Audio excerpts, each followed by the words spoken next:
job. When I was pregnant, I told my boss I was pregnant. He fired me straight away. And that was it. And I had no job and no way to work. So I had to work for myself. So I worked from home. And I taught myself how to do everything. I taught myself, I knew shorthand typing, that was my job. I taught myself to cook, I taught myself to sell, I taught myself to do books.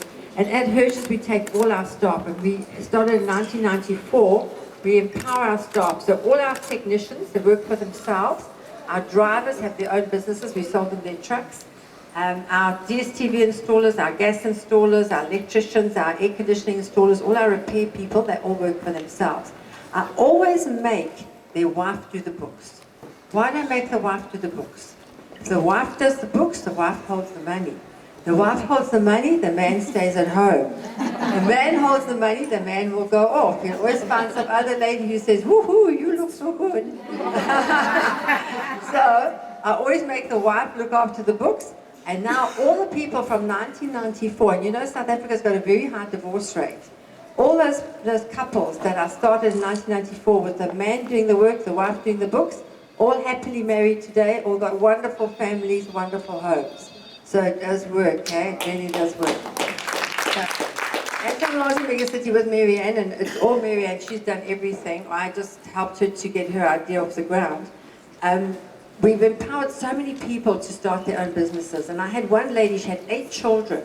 And she told me for the first time she could feed her children, she could look after them, and she could make sure that they had good lives. Because if the mother has a good life, the children know that they can have a good life. And what we try to do is to give people hope. Let me just tell you a little bit about what I do. I work with young entrepreneurs all the time through Businesswomen South Africa. And it's very important to join groups. If you're in business, join Businesswomen South Africa. Join your local community groups, your BNI, which is Business Networking Industries. You must always join a group. And as a group, you're strong. On your own, you're weak. And I work with young entrepreneurs. My latest entrepreneur is a lady, and you won't believe it, in this new mall, I think it's called Kingfisher Mall, she saw they had an empty space. And they had nobody to rent it. So she went and said, I can't afford the rent, but if you let me rent it out, I will be here and the place will look busy. So they said, well, the rent here is 17,500 rand. She didn't have 17,500 cents. But she said, let me come in, and when you can rent it out, I will move out. But she came in and she made just a space like this. She made it into little offices. And she sat herself down with her computer and her cell phone, and she rented each office out for 3,500 rand a month. She had 10. And the men needed the place. They needed an office, they needed someone to answer their phone. So they gave her the money. So she had 35,000 rand the first month.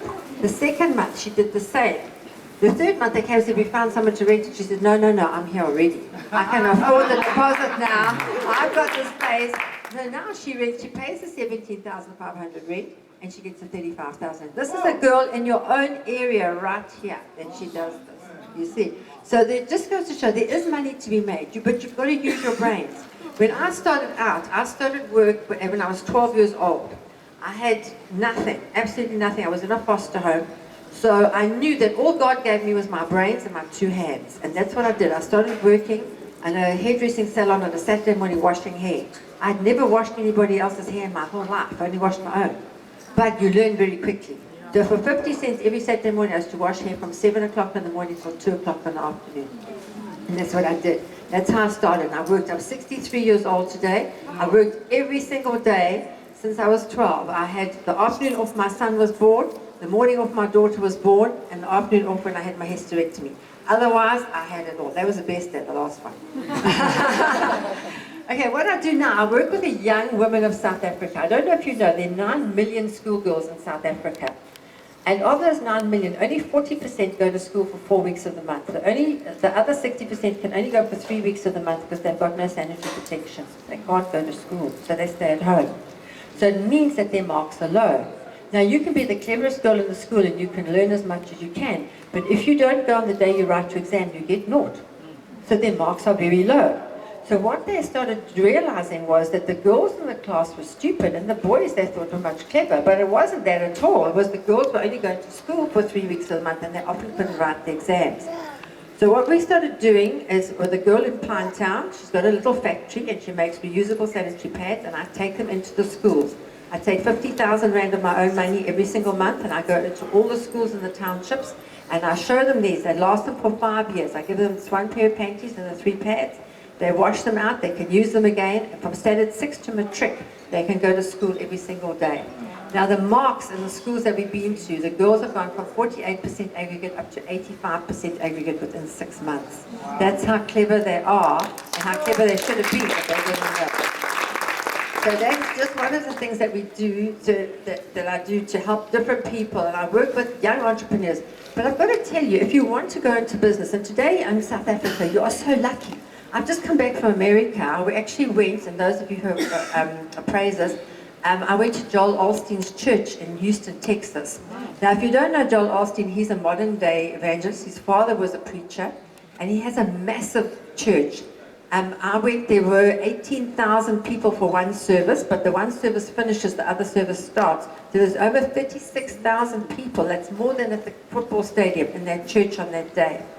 And he does the 2 services. I went to 8:30 service, he does 11 o'clock service as well.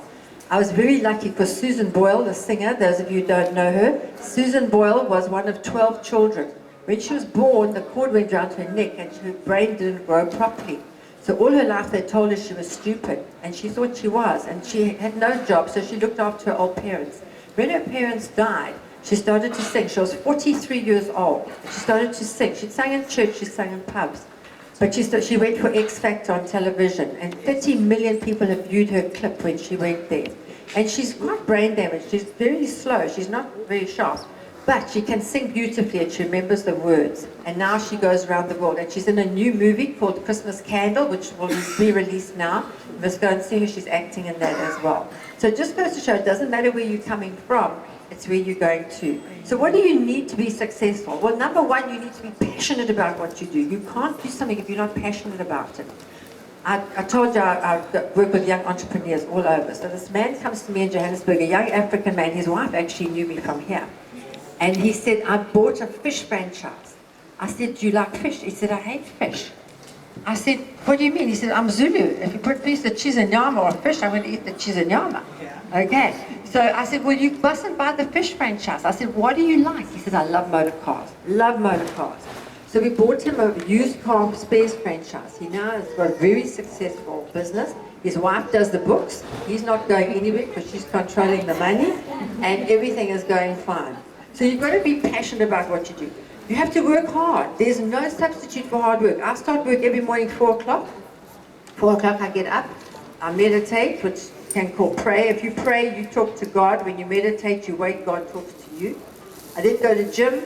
Then I go to work. I start work. I'm at my desk at 7 o'clock every morning. I work through till 7 at night. Then in the night time, I work with my suppliers. And then I do my mails from 11 o'clock till midnight. I sleep from 12 o'clock till 4 o'clock. Otherwise, I'm working all the time. You've got to work hard in this life if you want to get ahead. There's no time to sleep or to be lazy. No time for that. Okay? And there's certain things you've got to focus. You can't be everything to everybody. People say, do you want to sell clothes? Do you want to sell cards? Do you want to sell this? Yes, I want to. But I focus on beds, furniture, appliances, televisions. That's what I focus on. So you've got to focus on do something really well. You've got to get good at something. In the old days, you could be okay, you'd be all right. Today, you can't just be good, you have to be great at what you do. At Hirsch's, we're #1 appliance company for independence in South Africa. #1 with all our suppliers as well. Okay, you've got to push yourself. You've got to push yourself. You're going to get what we call CRAP. CRAP stands for criticism, rejection, arseholes, and pressure. You have lots of them. People are going to give you a lot of criticism. They're going to criticize you. They're going to reject you. They're going to say, no, I don't want your stuff, go away. You can't give up. You've got lots of idiots out there who are going to really give you a hard time for nothing. And you've got to be under pressure, but you've got to push through that to get to the other side. You've got to serve. We're all in the service industry. I serve customers every day. Marianne serves. We serve people. If you're in the service industry, you'll earn money. All right. But most important thing, you have to persist. Difference between a winner and a loser. The winner keeps going. The loser is the one who gives up. Don't ever be the one who gives up. No matter how hard you've got to try, you've just got to keep going till you get to the end. Because you'll always win if you get to the end. Okay, that's what you have to do. So just to tell you from my side as well, I'm starting a TV show, which I start in January. And it's going to be on free TV. And it's going to be aimed at the youth of the country. Because the youth of this country has been told that the government's going to give them everything. And what are they finding out? The government's not giving them anything. So it's no good waiting for the government. It's up to you to get up and do something for yourselves. And I teach them that you can do something for yourself. No matter how little it is, you start small, you can grow on that and it can get bigger and bigger. And if you can get other people to help you, you can help them to grow as well. So that's what my aim is for next year, to go ahead and do that and to be on television so that I can teach people what I've learned, because I learned the hard way. This year, from Hirsch's, from their humble beginnings, our turnover will be over 1 billion rand. We did 1 billion last year, it'll be 1.2 billion this year. Not million, that's billion. So we do over 100 million rand every month. And that is just from working hard and working consistently. We have over 2,000 staff that we employ, that they get their salaries, and each one of our staff supports about 7 people. So it just goes to show that the ripple effect is huge. But I'm hoping that every one of you will have a successful life. When you look back, I want you to leave it a legacy that you can say, wow, I've had a successful life. And how does it start? Every day must be your best day that you're ever going to have. Thank you very much.